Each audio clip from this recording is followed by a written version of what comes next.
Hello, everyone!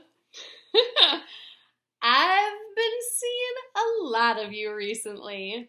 We've had 4 in-person sharings in the past couple weeks. Chicago artists Victoria, Kathleen, and Jess, as well as Cleveland artist Amy. And every single circle has now had a digital sharing. That's right. It's been truly inspiring. But more than anything, I've been inspired by some of the things you all have said around your process.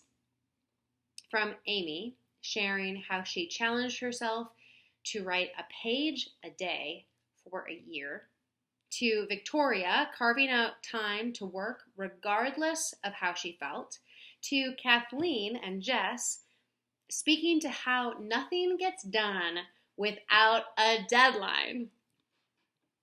And then my own artist, Ashley, down in Tennessee, shared a podcast with me this week called Clever, interviewing Zoe Pawlak, a visual artist.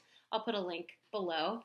The interview was really great, and the idea that jumped out at me and has stayed with me is be prolific. Now, I took a moment to look up the definition of prolific because the connotations I have around that word are weighty and lofty. So, it's an adjective, and the first definition is of a plant, animal, or person producing much fruit or foliage or many offspring.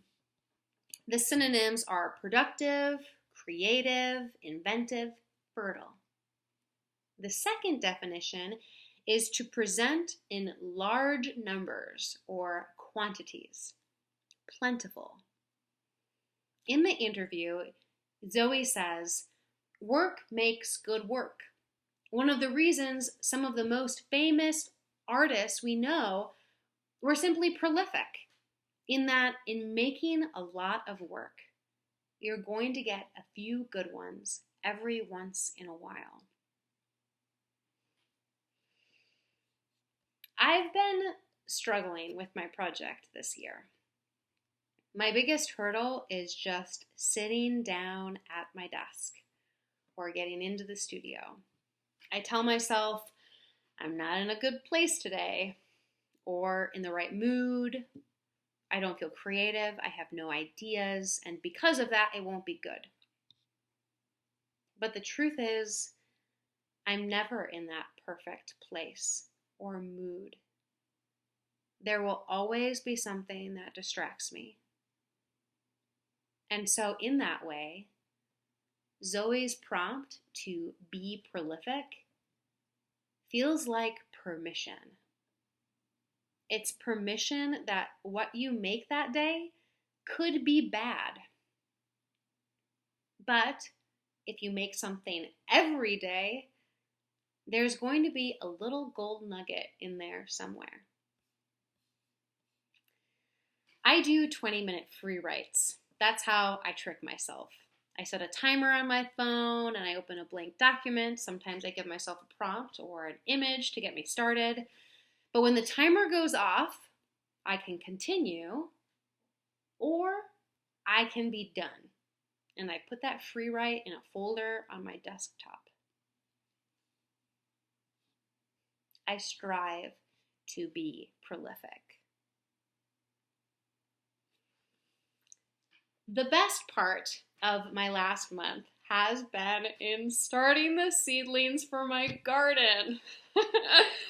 I spend way too much time watching them, rotating them, watering them, setting up a light and a fan. Anyway, aside from the new seeds I bought this year, I decided to use up a whole bunch of old seeds just to see what came up. And out of 49 seeds, only 3 germinated. My 3 little miracle tomato plants. Be prolific. You never know what you might find. Happy spring.